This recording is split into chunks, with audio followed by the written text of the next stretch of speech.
গতিকে আপোনালোকৰ দৰে জ্ঞানীসকল, সন্তসকল, সাধুসকল, আইসকল সমস্ত জনাই যেনেকি কৃষ্ণ কথা শুনিবৰ কাৰণে আহিছে, এই হ'ল আপোনালোক ৰসত চতুৰ।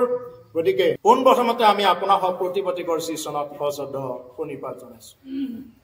আজিৰ এই অধ্যায়ত আইল কংসদূত আজি ব্ৰজক অকুৰ নিবে লাগি ৰাম মাধৱক মধুপুৰ। এতিয়া ৰাম অৰ্থাৎ বলৰাম আৰু ভগৱন্ত কৃষ্ণক মধুপুৰলৈ নিবৰ কাৰণে কংসৰ আজ্ঞাত এই অকুৰ আহিলে। কংসই আজ্ঞা দিছে বোলে যোৱা, বিভিন্ন প্ৰকাৰে মই সিহঁতক কুট কৌশল কৰি একো কৰিব পৰা নাই, লৈ আহা, সিহঁতক কিবা কৰি লৈ আহা আমাৰ ঠাইত। আৰু কংসৰ আজ্ঞা পাই ব্ৰজধামত এই অকুৰ আহিলে। হেন বাৰ্তা পাই যেন থিয়য়ে মৰিল।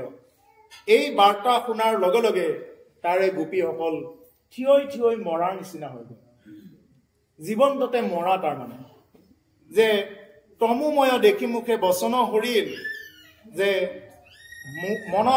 মন মুখত এক কলা চাৰ দৰে পৰি গ'ল, যে তেওঁলোকে ইমান দিন তেওঁলোকে মাধৱক চাই আছিলে, মাধৱৰ ৰূপ দৰ্শন কৰি আছিলে, আৰু এতিয়া যদি তেওঁলোকে মাধৱক লৈ যায়, এইটো তেওঁলোকে সহ্য কৰিব নোৱাৰে, এইটো অসহনীয়।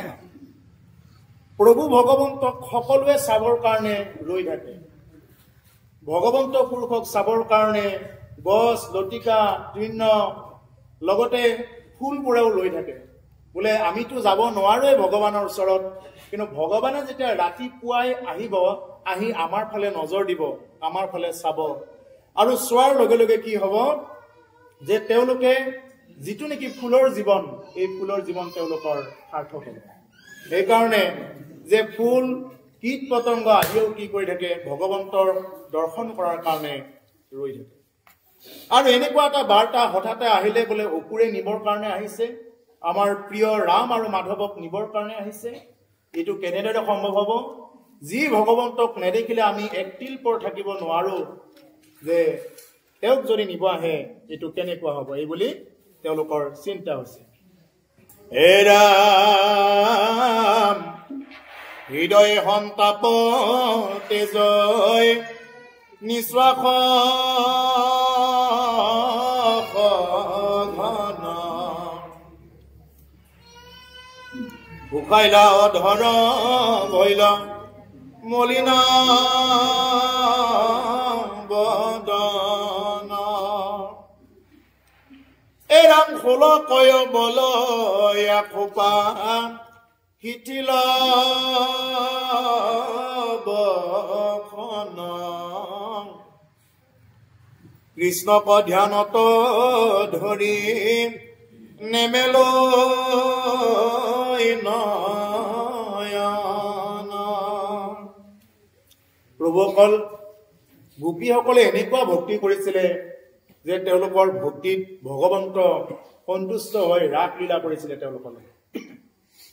এতিয়া যি ৰাসৰ ব্ৰত চলি আছে, এনেকুৱা দিনতে ভগৱন্ত কৃষ্ণই গোপীসকলৰ লগত ৰাস লীলা কৰিছিলে। গতিকে গোপীসকল এলাবেচা ভক্ত নহয় তেওঁলোক। গতিকে যেতিয়া নেকি তেওঁলোকৰ আগৰ পৰা নিব ওলাইছে, তেতিয়া হৃদয়ে সন্তাপে তেজৈ নিশ্বাস অগণ, বাৰ বাৰ তেওঁলোকৰ সঘনাই মানে নিশ্বাস কাঢ়িছে, উভাৰি আছে। শুকাইলা অধৰ ভৈলা মলিন বদন।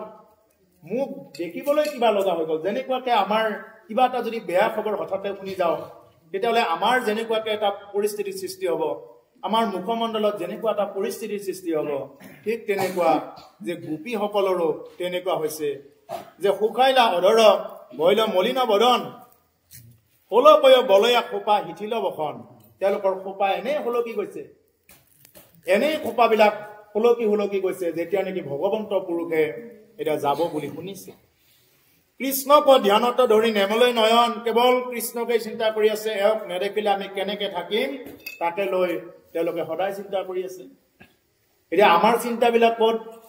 আমাৰ চিন্তাবিলাক হ'ল ব্যক্তিগত। তেওঁলোকৰতো ল'ৰা ছোৱালী আছিলে, গোপীসকলৰ তেওঁলোকৰতো ল'ৰা ছোৱালী, ঘৰ সংসাৰ চব আছিলে, কিন্তু তেওঁলোকৰ চিন্তাটো ক'ত? যে ভগৱন্ত কৃষ্ণ আজি যাবগৈ, যদি লৈ যায় আমি আৰু দেখা নাপাম।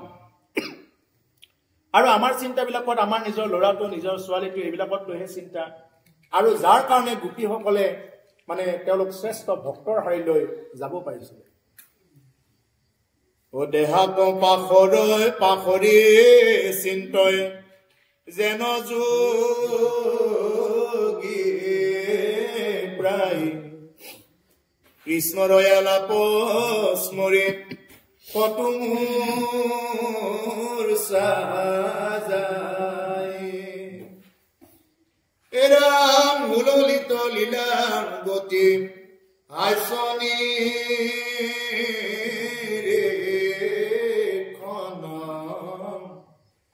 উমৰন্তে পৰিহাস নৰহে জীৱন দেহাকো পাখৰি চিন্তই যেন যোগী প্ৰায় যোগীসকলে অৰ্থাৎ ধ্যানীসকলে যেনেকুৱাকে দেহাৰ কথা নাজানে, দেহাকো নেদেখে আৰু কিবা আছে কিবা নাই। কৈছে নহয় কপিল দেৱ অতি সম্পাদক যে যেনেকুৱাকে মদ খাই মাতোৱা হোৱা ব্যক্তিয়ে তেওঁৰ গাত কাপোৰনো আছে নে নাই যেনেকুৱাকে নাজানে, যেন মধ্যে মাতোৱা অলপ কটিৰ বস্ত্ৰ কহিটো আছে নাই একো নাজানো, ঠিক তেনেদৰে যে ঈশ্বৰৰ একান্ত ভক্তসকলেও তেওঁ মানে কি খাইছে কি লৈছে কি ভাৱত আছে এইবিলাক একো নাজানে, কেৱল ঈশ্বৰ কৃষ্ণ স্মৰণত থাকে। সেইকাৰণে কৈছে যে দেহাকো পাখৰি চিন্তই যেন যোগী প্ৰায় কৃষ্ণৰ আলপ স্মৰি কতো মূৰ্ছা যায়। যে কতোজনী যে কিমান বাৰ মূৰ্ছা গৈছে, যে কৃষ্ণক চিন্তা কৰি কৰি বাৰ বাৰ তেওঁলোক মূৰ্ছা গৈছে।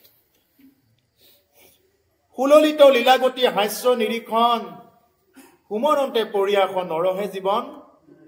গতিকে এই লীলাগতি, এই যি লীলাগতি এতিয়া আমিতো চালেতো হাঁহি উঠিব বোলে পগলাই হল নেকি, বোলে এওঁলোক যাব আৰু কি হল, আমাৰতো চালে এনেকুৱা হৈ গল। কিন্তু কৈছে সুমৰন্তে পৰিয়াস নৰহে জীৱন, তেওঁলোকৰ যেন জীৱনটোৱে কোনোবাই কাঢ়ি নিব ওলাইছে, যেন অপুৰে তেওঁলোকৰ জীৱনবিলাকে কাঢ়ি লৈ যাব, এনেকুৱা এটা পৰিস্থিতি হৈছে ব্ৰজাংগনা গোপীসকলৰ। হে ৰাম কৃষ্ণ পচিন্তন্তে ভৈলম বিৰহে বিবলম তিনটি আচৈ মুখ হব নয়নৰ জল। ও ভৈলৱে কথাই দেখি কৃষ্ণ কনৈ ৰাখ বুলিবে লাগিলা সবে তেজি আনি শ্বাস। সকলোৱে নিশ্বাস ত্যাগ কৰিছে, একলগ হৈ সকলোৱে নিশ্বাস ত্যাগ কৰিছে, তাৰ বাহিৰেতো আৰু উপায় নাই।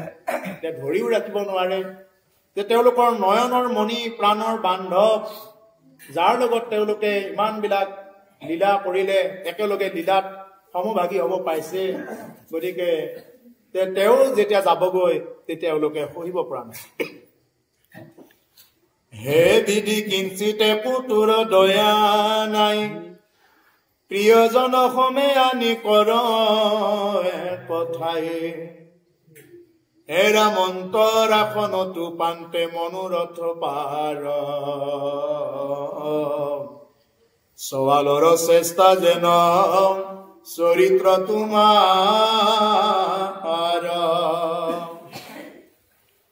হে বিধি কিঞ্চিতে পুতুৰ দয়া নাই, হে বিধি আমাৰ যে কিছুমান যে আমাৰ পৰিয়ালৰ লোক যে কেতিয়াবা ঢুকাই গলে বা পৰিয়ালত কিবা বিজুতি মিলিলে কি বুলি কওঁ, এনে ভগৱানেনো মোকে এনেকুৱা কৰি দিব পাৰিছে নে গোটেইবিলাক দুখ, আৰু বেলেগক দিলেও সন্তসকলে কি বুলি কয়, এই ঈশ্বৰেনো এনেকুৱাকে দিব পাৰিছেনে সেইজনৰ ওপৰত।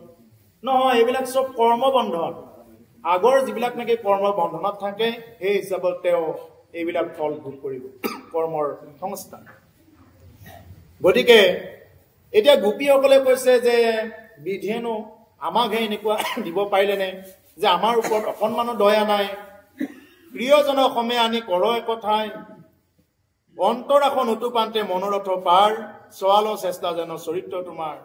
গতিকে আমাৰ পৰা প্ৰিয়জনক যি কাঢ়ি নিব ওলাইছা, আমাৰ প্ৰিয়জনক যদি কাঢ়ি নিব ওলাইছা, চোৱালৰ চেষ্টা যেন চৰিত্ৰ তোমাৰ। হুক বোলা শুনা বিকাম মুখমুকুন্দৰম অলকায়া বিতয় অল্পম অহকিত সুন্দৰম এৰাম হেন মুখ দেখাই দুনাই পৰবিঘটিত দেশবিধি তোৰ কেন তোৰ কৰ্ম গৰিহিত। তেওঁলোকে বিধিকেই গালি পাৰিছে, বিধিক গালি পাৰিছে যে হে বিধি কিনো গৰিহিত কৰ্মবিলাক কৰি থাকা, যে আমি ইমান ধুনীয়াকৈ এই কৃষ্ণ আৰু বলৰামৰ লগত ইমান ধুনীয়াকৈ আমি দৰ্শন কৰি আছিলো, আৰু আজি তুমি আমাৰ পৰা আঁতৰলৈ নিবলৈ তেনেকুৱাকৈ অসুৰক পঠাই দিলা, এনেকুৱা হ'ব লাগে নে বিধি? এই বুলি তেওঁলোকে নিজকে মানে ধিক্কাৰ কৰিছে গোপীসকলে। অ শুন শুন বিধি কিনো তোৰ পুৰ মন্দ, ও কৃষ্ণ চকু কাৰি নেখ আমি ভৈলো অন্ধ, পূৰ্ব তই আপুনি দিলে আবে কেন নেখ, জগতে ব্যাপিবে পুনু তোমাৰ দুৰ্যশ।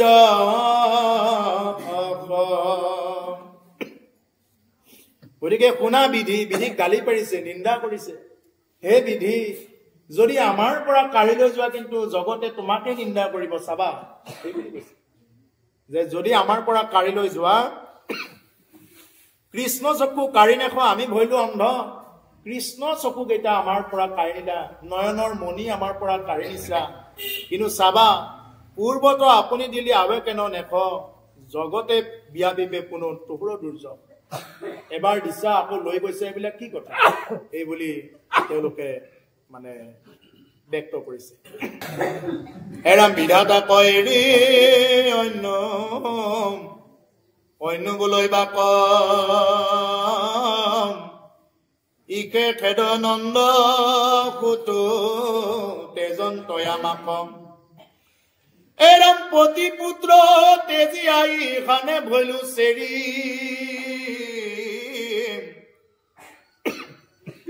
কিনু নিদাৰুণ পুনঃ হতে জান্ত এৰি।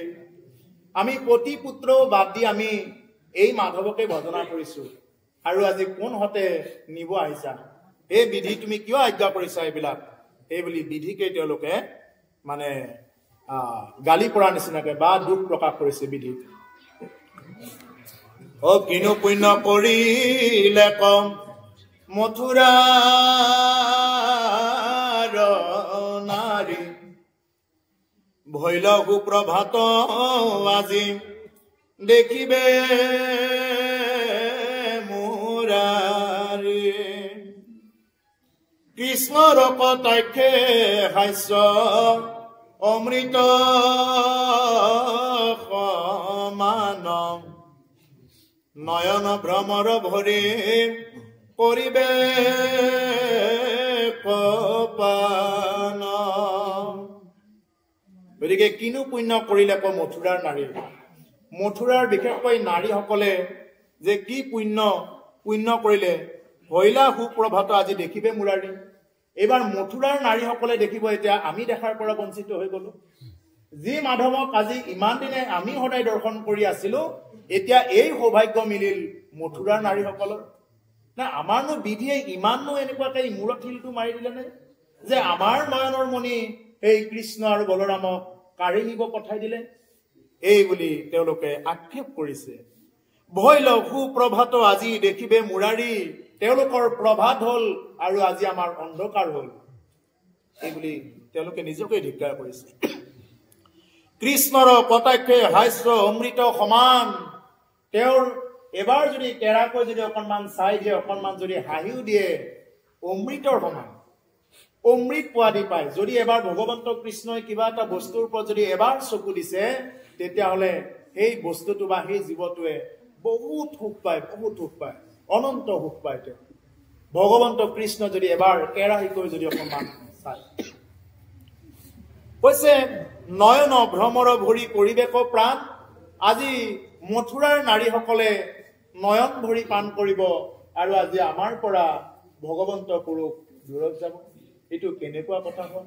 এই বুলি ব্ৰজাংগনা গোপীসকলে বহুত দুখ কৰিছে।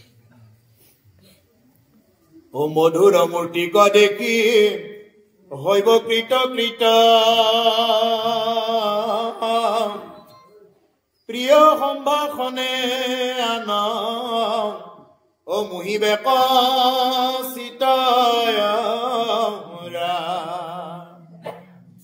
ও নাগৰিনা নিৰখিতু ও ৰতিৰস পাই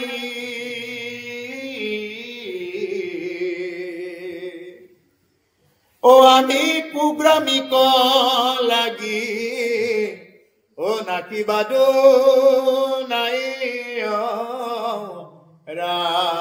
বিভিন্ন প্ৰকাৰে তেওঁলোকে মানে চিন্তা কৰিছে আৰু নাহিব যেনেকুৱাকে আমাৰ ভাল পোৱাজনে তেওঁৰ আগৰ পৰা যদি তেওঁ কৰবাত যায় যিসকলে নেকি ভাল কৰি থাকে নহয় তেওঁৰ আগৰ পৰা যদি ভাল পোৱাজন যায় তেতিয়াহ'লে তেওঁৰো মনটো তেনেকুৱা লাগে ঠিক তেনেকুৱা আমি কাক ভাল পাওঁ আমি কৃষ্ণক ভাল পাওঁ গতিকে ভগৱন্ত পুৰুষৰ আমাৰ আগৰ পৰা যদি গুচি যায় বা আমি যদি তেওঁৰ আগৰ পৰা যদি কৰবাত বেলেগত থাকিব লগা হয় আমাৰো এই দুখটো পাব লাগে আছে আমি যদি ভকতৰ সংগ নোপোৱাকৈ কোনোবা দিনা থাকিব লগা হয় যদি সাধু ভকতৰ সংগই দৰ্শন কৰিব নাপাওঁ তেতিয়াহ'লে আমিও মনতে এইটো কষ্ট পাব লাগে এইটো হ'ল ভক্তিৰ চূড়ান্ত লক্ষণ সেইকাৰণে ব্ৰজাংগনা গোপীসকলে শ্ৰেষ্ঠ হ'ব পাৰিছিলে যে মধুৰ মূৰ্তিক দেখি হইব কৃতকৃত এই মধুৰ মূৰ্তি ভগৱন্ত কৃষ্ণৰ মধুৰ মূৰ্তি দেখা পায় এই যিবিলাক নেকি মানে কংসৰ ৰাজ্যৰ যিবিলাক নেকি গোপী আছে তেওঁলোকেতো আৰু অনেক কৃতকৃত হ'ব গতিকে আমাৰ নিচিনা কুগ্ৰামী আমাৰ গাঁৱত থকা গোপীসকললৈ ক'ত মনত পৰিব আৰু যেতিয়া কোনোবা এজন চাকৰি কৰিব যায় কয় নহয় বোলে আৰু গাঁৱত আৰু ক'ত মনত পৰিব চহৰৰ ফালে এতিয়া যাব ক'তনো আৰু আমাৰ নিচিনা গাঁৱৰ মানুহলৈ মনত পৰিব আজি ব্ৰজাংগনা গোপীসকলেও কৈছে যে এই মাধৱ যিহেতু যাবগৈ মথুৰালৈ গতিকে মথুৰালৈ যোৱাৰ পিছত আৰু ক'ত আৰু আমালৈ মনত পৰিব আৰু আমালৈ তেওঁৰ মনত নপৰে এই বুলি তেওঁলোকে মানে ক্ৰন্দন কৰিছে এৰাম অকুৰু চলিলা এৰাম আজি মহোৎসৱ মিলি বেকমথুৰাত ও বৃষ্ণি ভোজ বংশৰ আজি কেহ প্ৰভাত এৰাম দেখিবে নয়নে লক্ষ্মী ৰমন মাধৱ অপন্থ কৰো হইব আজি নয়ন উৎসৱ আজি তেওঁলোকৰ উৎসৱ হ'ব এতিয়া আৰু আমাৰ ফালে ৰাতি হ'ল তেওঁলোকৰ ফালে উৎসৱ হ'ব আজি মহোৎসৱ মিলিবেক মথুৰাত আজি মথুৰাত মহোৎসৱ মিলিব বৃষ্ণি ভোজবংশৰ আজিকে সুপ্ৰভাত এই ভোজ বংশ আৰু বৃষ্ণি বংশৰ কি হ'ব আজি তেওঁলোকৰ সুপ্ৰভাত ৰাতিপুৱা হ'ল দেখিবে নয়নে লক্ষ্মী ৰমন মাধৱ পন্থ কৰো হইব আজি নয়নে উৎসৱ আজি তেওঁলোকৰ মানে চকুৰে আজি উৎসৱ তেওঁলোকে দেখাব এৰা মকুৰক হাপে কত পৰম ক্ৰোধত কৈৰ ধুমকেতু আখি পৰিল ব্ৰজত ও আমাৰ প্ৰাণক কাঢ়ি নেই নিদাৰুণে ও ইহাৰ পুৰ নাম ধৰিলে কিবা গুণে অকুৰ কাৰো প্ৰতি কুৰ ভাৱ কৰিব নালাগে কিন্তু এওঁৰ অকুৰ নামটো কেনেকে হ'ল যে আমাৰ ওপৰত কুৰ কৰিলে আমাৰ ওপৰত কুৰ ভাৱ কৰিলে এওঁ অকুৰ কেনেকে হ'ল কোনে থলে অকুৰ নামটো এই বুলি ইমানলৈ গালি পাৰিছে তেওঁলোকে যে অকুৰক হাপে কতো পৰম ক্ৰোধত কৈৰ ধুমকেতু আখি পৰিল ব্ৰজত যে ক'ৰ পৰা ধুমকেতুটো আহি আজি ব্ৰজধামত পৰিলে যে আজি আহিয়ে আজি লৈ দিব খুজিছে কৈছে আমাৰ প্ৰাণপণে কাঢ়ি নিদাৰুণে ইয়াৰ অকুৰ নামত হইলে কিবা গুণে কি গুণত ইয়াৰ অকুৰ নাম থলে এই বুলি গোপীসকলে ধিক্কাৰ কৰিছে ও গোপীৰ প্ৰাণ পকাৰে নেই দূৰ পথ কঠিন হৃদয় কৃষ্ণ আৰু গিলাৰথ এৰাম নেদৈ হাত আনে লগে লৰৈ গোপ সংগ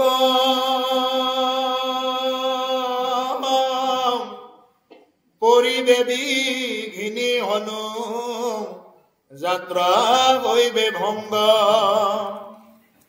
নজাই ভূমিকম্প কিয় নাই ব্ৰজপাত হেনবথ কান্তা থাকন্ত কৃষ্ণ দেখি উতপাত নবাধয় হাঞ্চি জেঠি নাহি উপচক্ৰ জানিলো আমাৰ আৱে ভৈলা বিধি বক্ৰ আজি কিয় ভূমিকম্প অহা নাই যদি ভূমিকম্প এটা আহিলেতেন হয়তো ৰৈ গলেতেন মাধৱে কিবা এটা বিমংগল চিন বুলি ভাবি গতিকে আজি এই মাধৱক আমাৰ পৰা নিব ওলাইছে নজাই ভূমিকম্প কিয় নাই ব্ৰজপাত কিয় ব্ৰজপাত পৰা নাই কিয় এটা ভূমিকম্প এতিয়ালৈ নাই এই বুলি ব্ৰজাংগনা গোপীসকলে ইমান ওপৰৰ লেভেললৈ তেওঁলোকে ভক্তি কৰিছে এইটো ভক্তি ধেমালি নহয় প্ৰভুসকল আপোনাক প্ৰত্যেকেই ভাবি চাব আমি পাৰিম নে তেনেকুৱাকে যে গৈছে গৈছে আৰু তেওঁ গৈছে আৰু কি হ'ল আৰু আমাৰ এনেকুৱা হ'লে তেওঁ গৈছে আৰু আকৌ কেতিয়াবা লগ পাম কিন্তু ব্ৰজাংগনা গোপীসকলে ইমান দিনৰ পৰা লগেই পাই আহি আছে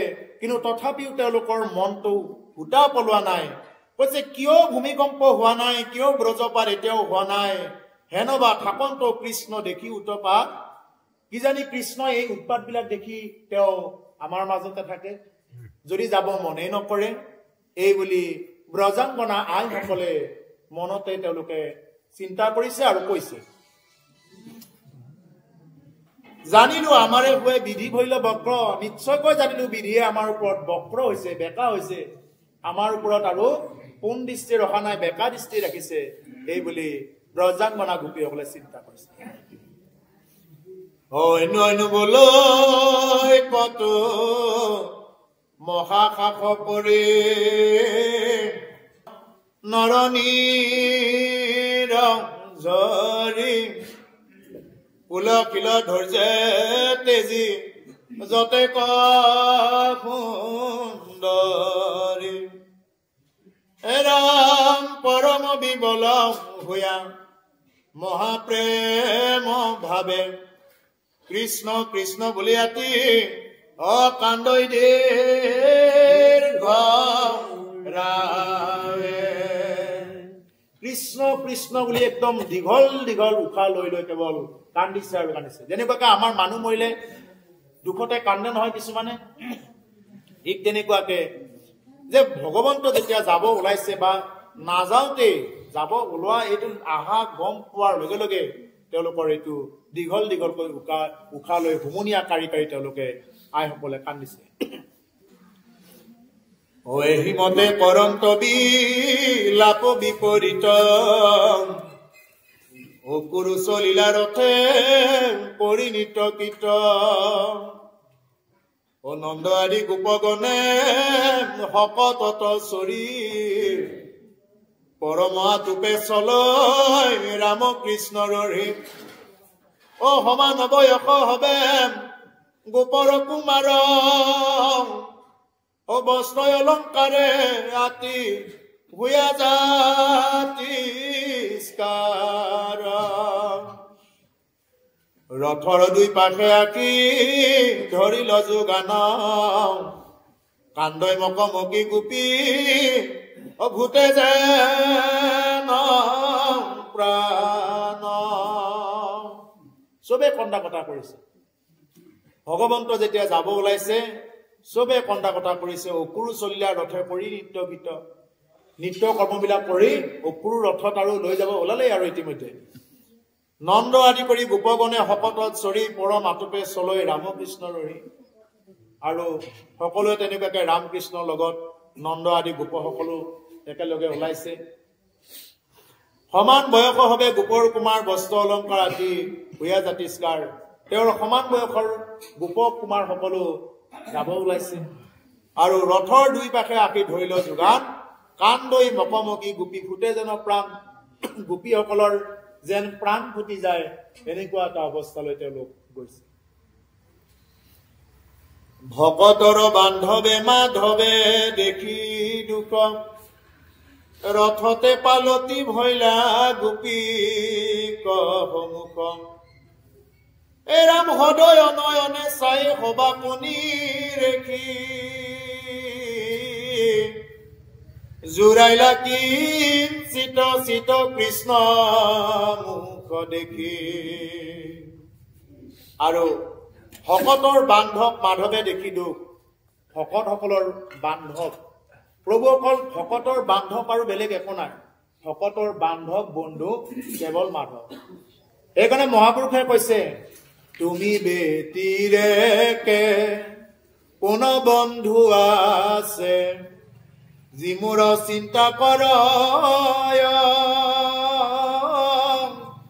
অ তুমি হে যদি নাথ পাও প্ৰভু, কহিতো নাহিকে ভয়, অ হৰি প্ৰভু জগন্নাথ নিস্তাৰ কৰা দাৰুণ সংসাৰে।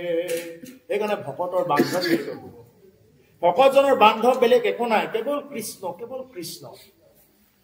সেইকাৰণে কৈছে, তোমাৰ নিচিনা যদি এগৰাকী বান্ধৱ পাওঁ মোৰ জীৱনত, প্ৰভু অকল মোৰ বুলি কওঁতে আপোনালোক চবৰ কাৰণে কৈছো যে আমাৰ জীৱনত যদি প্ৰভুৰ নিচিনা এগৰাকী যদি বান্ধৱ পাওঁ, আমাৰ জীৱনৰ কহিটো নাহিকে ভয়, ক'তো ভয় নাই। প্ৰত্যেকটো সময়ত সংসাৰৰ তিনিটা পৰাও ভগৱানে কৈছে মই ছটাৰ নিচিনাকে ধৰো। যেনেকুৱাকে বৰষুণ দিলে এটা ছাতি এটা ললে কি হয়, বৰষুণ পৰিব গালে কাষে, কিন্তু তেওঁৰ মূৰৰ ওপৰত বৰষুণ নপৰে, অলপ অলপ ছেভ হয়।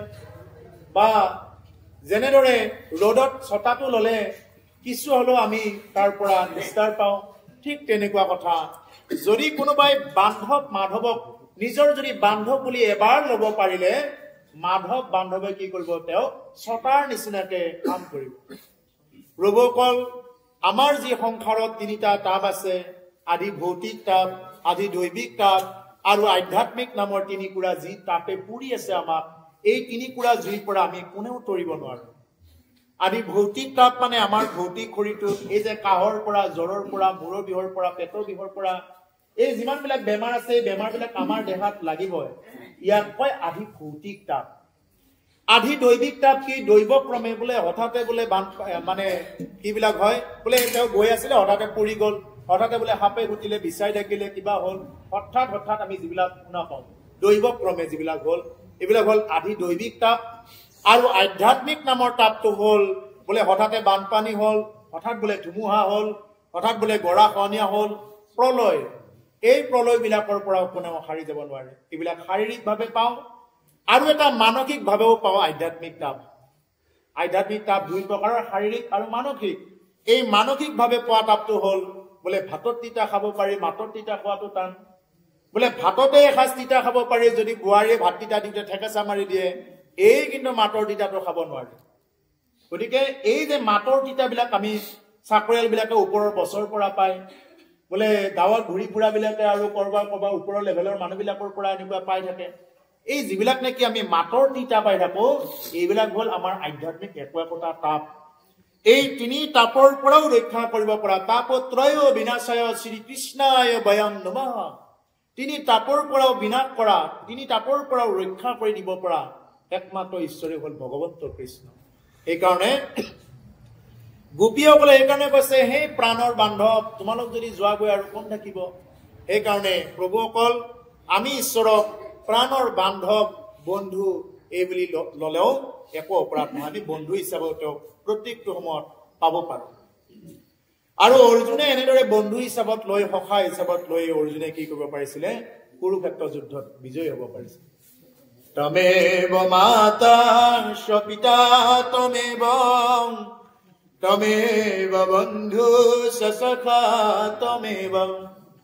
তমেব বিদ্রাম দ্রবিণম তমেব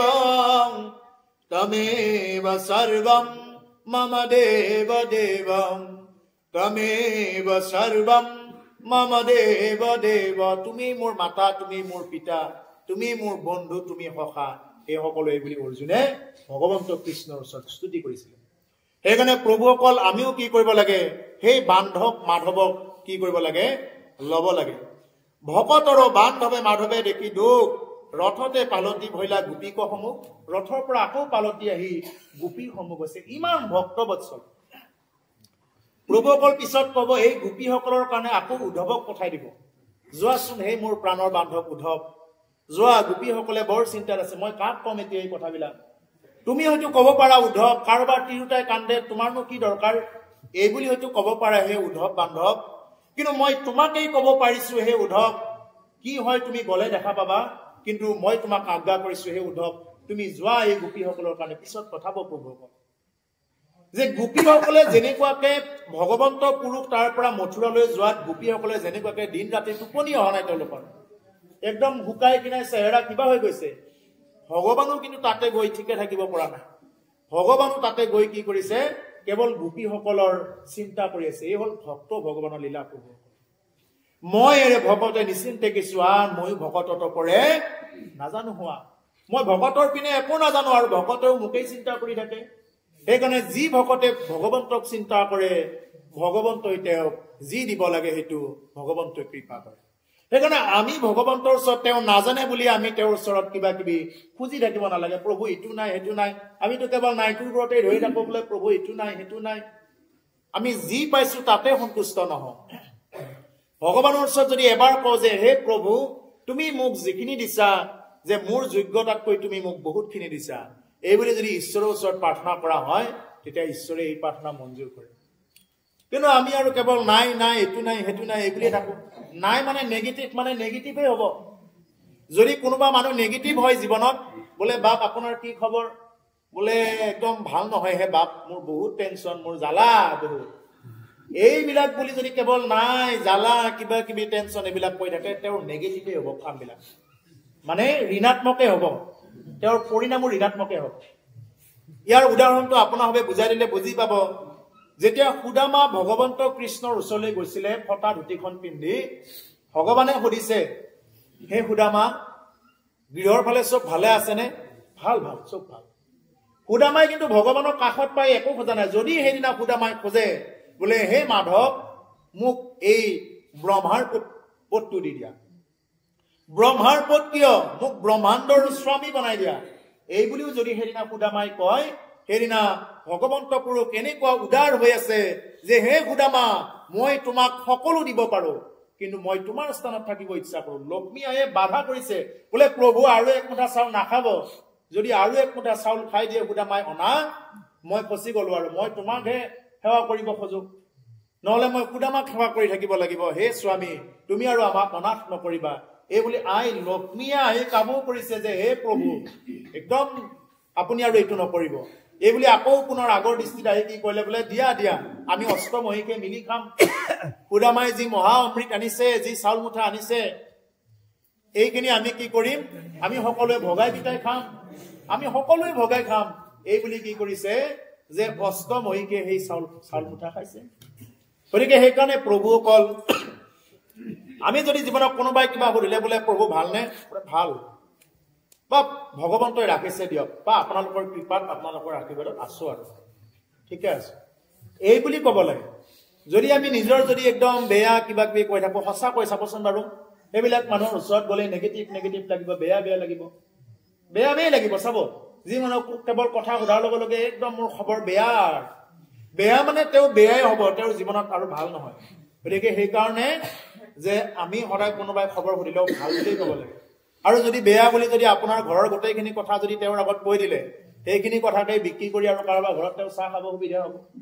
গতিকে সেইকাৰণে আমি কাকো আমাৰ এইবিলাক ভিতৰুৱা কথাবিলাক ক'ব নালাগে।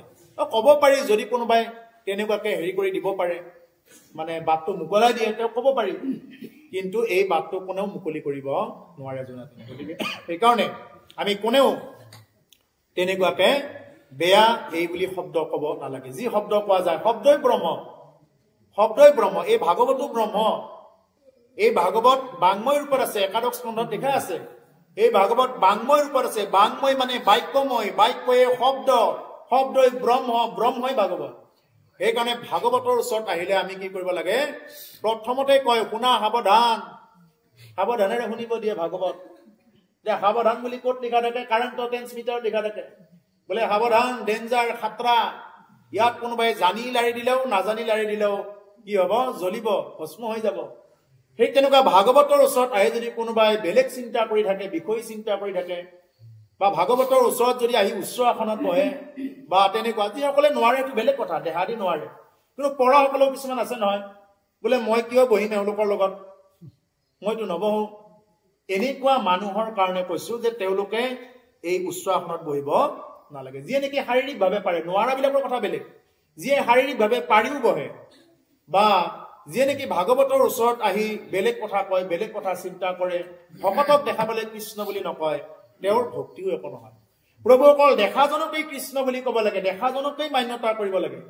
দেখাজনকেই কৃষ্ণ বুলি ক'ব পৰা নাই, দেখাজনকেই ৰাম বুলি কোৱা নাই, দেখাজনকেই একো এটা সম্বোধন কৰা নাই। তুমি নেদেখাজন যদি তোমাৰ লগত আহে, তুমি কি বুলি কবা?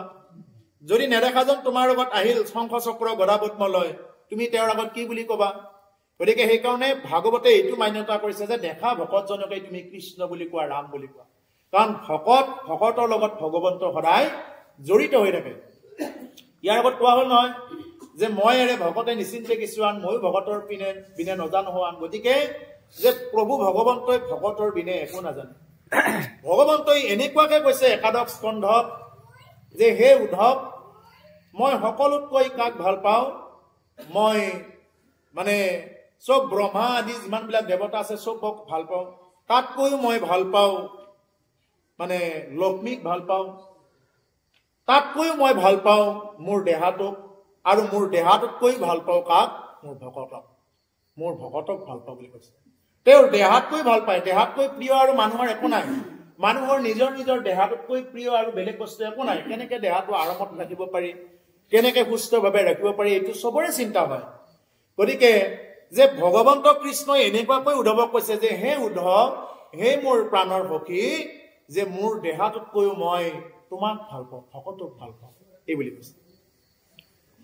গতিকে যে প্ৰভুসকল এতিয়া এনেকুৱাকৈ কৈছে যে কান্দৈ মকমকী গোপী ফুটে যেন প্ৰাণ, সকলোৰে মানে যেন প্ৰাণটো ফুটি যাব, এই বুলি তেওঁলোকে কেৱল কান্দিছে আৰু কান্দিছে।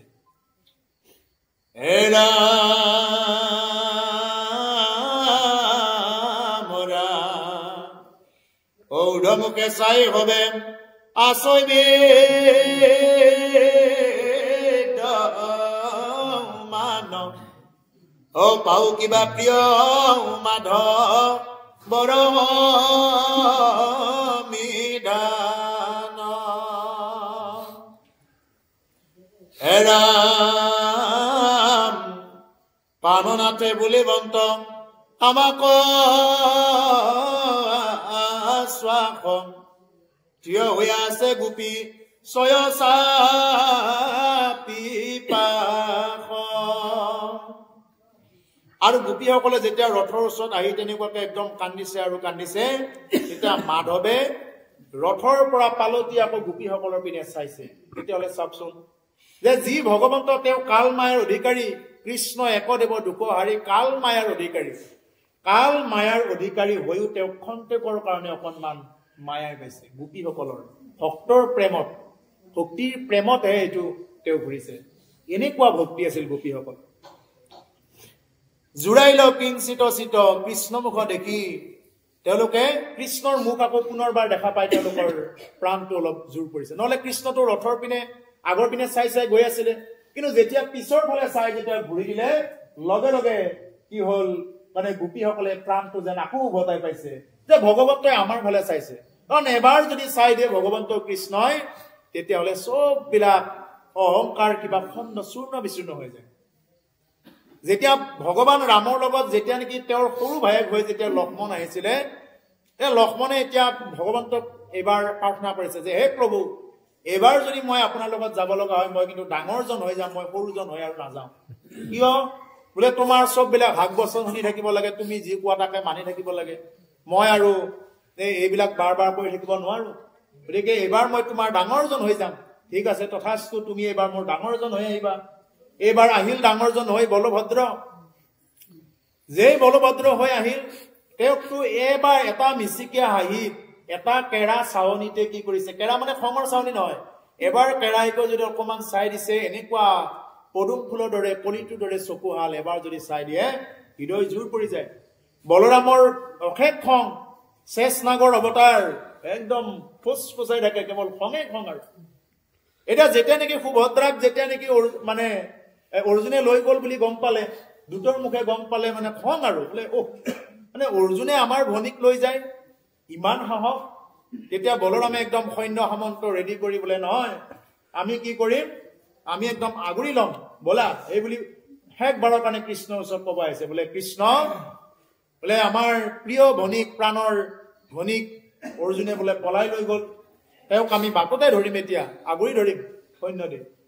তেতিয়া ভগৱন্তই মিচিকিয়া হাঁহি মাৰি কৈছে, হে দাদা, অকণমান ঘটনাটো চাব লাগিলে, এই দুৰ্জনক সোধাচোন ৰথখন কোনে চলাইছিলে। বোলে ৰথখন দুটে ক'লে ৰথখন হেৰিয়ে চলাইছিলে, আমাৰ সুভদ্ৰা ৰথৰ আগত, অৰ্জুন ৰথৰ পিছত বহি আছে। তেতিয়াহ'লে দাদা এতিয়া কথাটো হ'ল ওলোটাহে, এতিয়া আমাৰ সুভদ্ৰাহে অৰ্জুনক এখন পলাই নিলে। এতিয়া কথাটোতো ওলোটা হৈ গ'ল, আমাৰ সুভদ্ৰাহে অৰ্জুনক পলাই নিলে। এতিয়া যদি যুধিষ্ঠিৰ হওক তেনেকুৱাকে সৈন্য সামন্ত লৈ যদি আমাক আগুৰিব আহে, কি হ'ব কথাটো। গতিকে তেতিয়া কি কৰিলে, যে বলৰামৰ যি খং সিমানতে স্তব্ধ হৈ থাকিলে। ইমান খং, কুৰুক্ষেত্ৰ যুদ্ধত মানে ভগৱান কৃষ্ণ যাব ওলাইছে অংশ ল'বৰ কাৰণে। এতিয়া বলৰামো হাজি কাছি যাব ওলাইছে, বোলে মোৰো শিষ্য আছে নহয় দুৰ্যোধন, মই গদা যুদ্ধত তেওঁক শিকাইছিলো, গতিকে ময়ো যাম, মোৰ শিষ্যৰ হয় যুদ্ধ কৰিব কাৰণে। তেতিয়া বোলে ভগৱানে ক'লে, বোলে কৃষ্ণই ক'লে, বোলে হেৰি দাদা, কি হেৰি তুমি কি যুদ্ধ কৰিব যাবানে? বোলে মই যুদ্ধ কৰিব যাম। বোলে এনেকে নহব নহয়, মই যুদ্ধ নকৰো নহয়, তুমি কি কৰিবা? বোলে মই ৰথৰ সাৰথিহে হম। তেতিয়া বলৰামে ক'লে, নাই নাই, তুমি ৰথৰ সাৰথি হবা, মই এনেকুৱা অযোগ্য কাম কৰিব নোৱাৰো, মই ৰথৰ সাৰথি হৈ থাকিব নোৱাৰো, মই তীৰ্থ ভ্ৰমণত যোৱাই ভালেই বুলি তেওঁ চববিলাক বাদ দি তেওঁ গুচি গল। গতিকে সেইকাৰণে প্ৰভুসকল, যে ভগৱন্ত কৃষ্ণৰ এটা কটাক্ষ চাৱনীত যে চববিলাক বিগলিত হৈ যায়। আজি এই গোপীসকলকো যেতিয়া নেকি ভগৱন্ত কৃষ্ণই এবাৰ চাই দিছে, অমৃত নয়নে যেতিয়া এবাৰ চাই দিছে, লগে লগে গোপীসকলৰ হৃদয় মানে জোৰ পৰি গৈছে, বা ভগৱন্তই আমাক চাইছে, জোৰ পৰি গৈছে।